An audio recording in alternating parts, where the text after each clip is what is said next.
I'm seeing a lot more of people take advantage versus people being frustrated with parts of it. What's the biggest frustration you've seen with your clients as it pertains to capital gains tax deferral and or the 1031 exchange? And then we can maybe go into that question if that sounds good, Matt. Sure. I mean, first, like with all this appreciation people are seeing, I'm seeing less frustration and more, excitement around it. Like, oh, me and my wife can sell our primary, net 400,000 and pay no capital gains. That's amazing, right? And so, I'm seeing a lot more of people take advantage versus people being frustrated with parts of it. But the question I got, and I love it when I get a question that I don't know the answer to. And I do YouTube Live every Monday. I do a Q&A. And over 90 minutes, there's always something that I don't know. And I'll tell people I don't know, but I'll get the answer for you. So it's timely that this question was asked. And then, 2 days later, we're jumping on a podcast. If somebody is selling an investment property, I know the basics of a 1031, but I always defer to the experts, just like I preached. I know you can sell investment, and defer and buy a new investment. Can you sell a pure investment property and then go buy a second home? So the nature of a 1031 exchange is like kind, right? And so what the IRS is doing when they give us these tax codes to defer or for even like retirement, like a 401k or an IRA, the intent is very important in that you're doing it for retirement, or for a 1031 exchange, if it's investment, you're moving it into like-kind investment property. So you got to really clarify what's a second home. Well, is it a second home that's your primary? Is it a second home you're spending half and half your time in? Is it a second home where you're doing Airbnb for the majority of the time and you happen to spend a couple weeks there during the year? But if you were to look at it like the IRS guy comes parachuting in and lands 365 days, and each day he's parachuting in, is it Matt just living there, and not renting it and spending, a big majority of his time?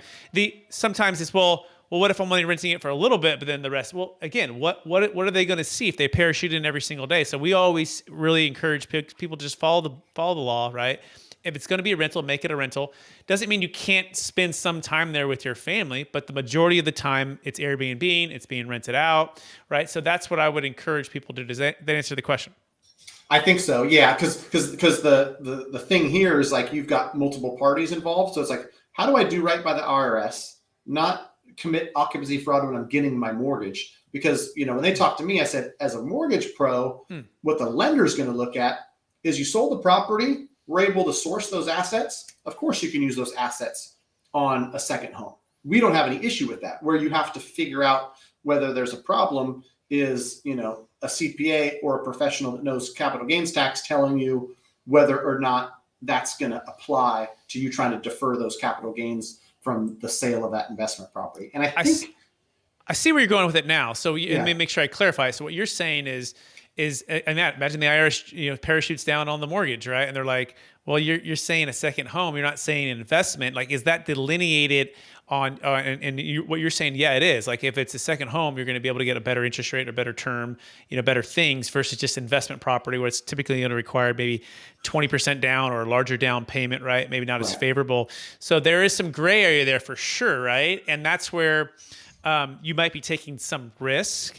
And so, so I don't know that I've seen one way or the other on that. Like, I couldn't say for sure the IRS would say no to that, or that's evidence of why it's not an investment home. I do lean towards the side of, once the funds are there, right, what is the nature of the property once it closes, right? However you got financing, private money lending, second home mortgage, right? And the ethical part of that obviously is another whole other aspect. But the actual law of tax deferral, to me, you traded a rental property for a rental property, okay?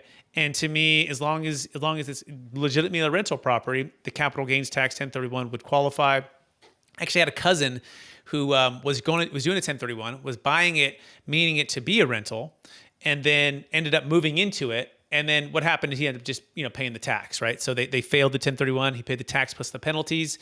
So I mean, that's at the end of the day, that's just be prepared for that, right? You'll pay the tax, and you should make sure you're following the laws. Now, I do want to mention in the very beginning, you mentioned the 121 exclusion, making sure people aren't getting that confused with the 1031 exchange, which, by the way, is one of the best kept tax elimination strategies, which is called the 121 exclusion, where if you live in a home, a primary home, for 2 of the last 5 years, and you're single, you get a $250,000 tax-free on the gain, or 500 married. In fact, my wife and I, our first house we bought was $135,000 in Roseville, California in 2011. Like, we couldn't have timed it any better, just right? like you planned it, yeah. Just like you planned it, baby. And it went up to $250,000.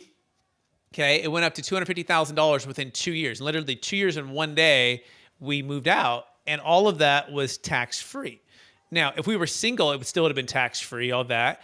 If it had gone up another $250,000, it would be tax-free. So that's an amazing opportunity to sell high and defer the tax. Now, above and beyond that, though, if you ran out of exclusion, like we just did a $3.5 million deal in Cupertino, and she lived by Apple headquarters, and her house, I think she bought it for like $400,000 or $500,000 like 20 years ago. Wow. She was single, so above and beyond her exclusion, her tax liability was like $300,000 to $400,000. And so she felt trapped in her house until she learned about the Deferred Sales Trust. Then she was able to sell and defer all of the tax and put it in cash flow and producing assets. And so you can learn more about that at capitalgainstaxsolutions.com on how that works, why that works, and how it can open up opportunities to sell your house. But I don't want you guys to be confused that the 1031 exchange, it does not work for primary homes. It only works for investment property. Whereas if you're selling cryptocurrency, a business, or a primary home, the Deferred Sales Trust works for all of those and also investment real estate. So that's why we would say, Matt, that the Deferred Sales Trust is the Netflix versus the 1031 blockbuster, right? Going on a Friday night, 45 days to identify, 180 days to close, and it also only works for select assets, and you got to follow all these really strict rules. Whereas at the Deferred Sales Trust, your seller could sell a primary home or a business, defer the tax, and then they could partner with the trust to go buy that Airbnb rental. All tax deferred at any time.